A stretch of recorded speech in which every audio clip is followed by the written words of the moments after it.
Hey guys, since my last Amaryllis video, I've been receiving questions nonstop from you guys on how to take care of your Amaryllis plant after it has bloomed. Today, I'll be taking you through step by step everything you need to know on how to care for your Amaryllis after they bloom. Thanks for checking out this video. I'm Tyler. If you like what you're seeing and you're hearing, don't forget to give this video a thumbs up, or better yet, you can subscribe to my channel. So if you planted a Amaryllis bulb this past holiday season and it is about to finish flowering or it has finished flowering, then this video is for you. I'm going to be sharing with you what to do and when to do it so you can get the same bulb that you have now to flower next winter holiday. I also want to share with you guys some pruning tips for the flower stems and the stalks as soon as the flowers and blooms start to fade.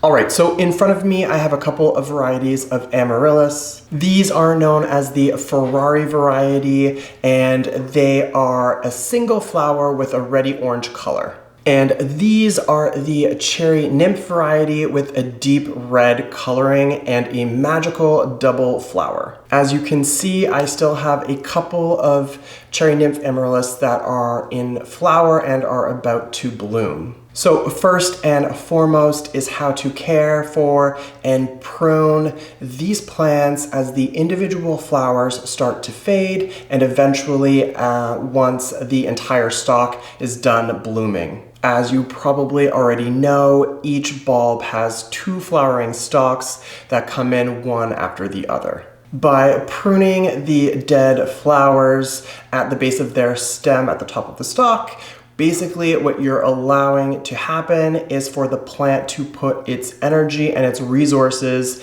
into the next flower and the next set of blooms. Once all the flowers have finished blooming, you can cut the stalk right back to an inch or 2 above the bulb. I typically cut back the stalk immediately after all of the flowers have faded. There are some out there that say it could be a good idea to wait until that stalk starts to turn more of a yellow color, and the thought behind that is you're allowing the plant to recycle some of the energy and resources from that stalk back into the bulb. As the second stalk comes in and blooms, you're going to want to pay the same sort of attention and detail and use the same pruning strategies. Now, obviously, after the blooming cycle is complete, this is when the aftercare begins. It's really simple. Let me explain to you what you need to do. In order to get your Amaryllis bulb to bloom again next season, it needs to complete its annual cycle. The first part of aftercare is from January until about August. Now, this part is very straightforward. You can keep your Amaryllis bulb in the same pot with the same soil. You're going to want to continue to water it about once a week and make sure that it's getting bright light like always. You can move your Amaryllis plants outdoors during the summer months if you don't have enough space inside, or you want to bring some of this luscious green foliage to a deck or a patio. It's not a bad idea to feed or fertilize your Amaryllis bulbs over the spring and summer months, and you can do that with a low nitrogen liquid fertilizer. Ideally, you're going to want to use something that has a 0-10-10 ratio or even a 5-10-10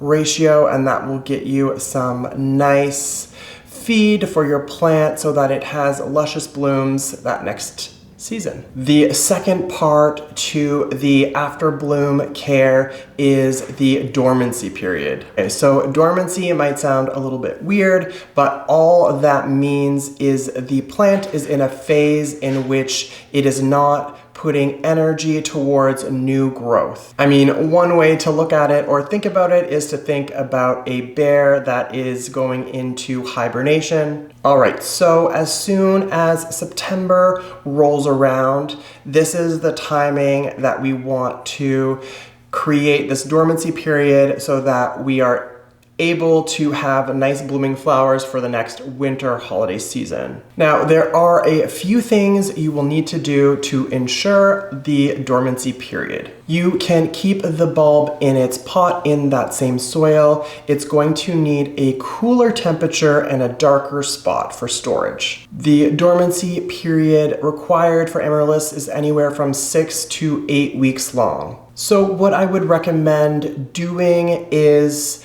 as September comes along, you are going to want to gather your Amaryllis in their pots, give them a good, healthy watering. If there is any yellow foliage, you can prune that back, and then you're going to want to move them to your basement if you have one, and let them be for those 6 to 8 weeks. One tip worth mentioning is if you have multiple varieties of Amaryllis, it's a good idea to label your varieties, because at this point they all look the same with the same green foliage. So by labeling it, it's going to be a lot easier to discern which variety is which. You are not, however, going to water these plants while they're in your basement or while they are in their dormancy period. You may begin to see some of the leaves yellowing, and that's completely normal. What's happening is the plant is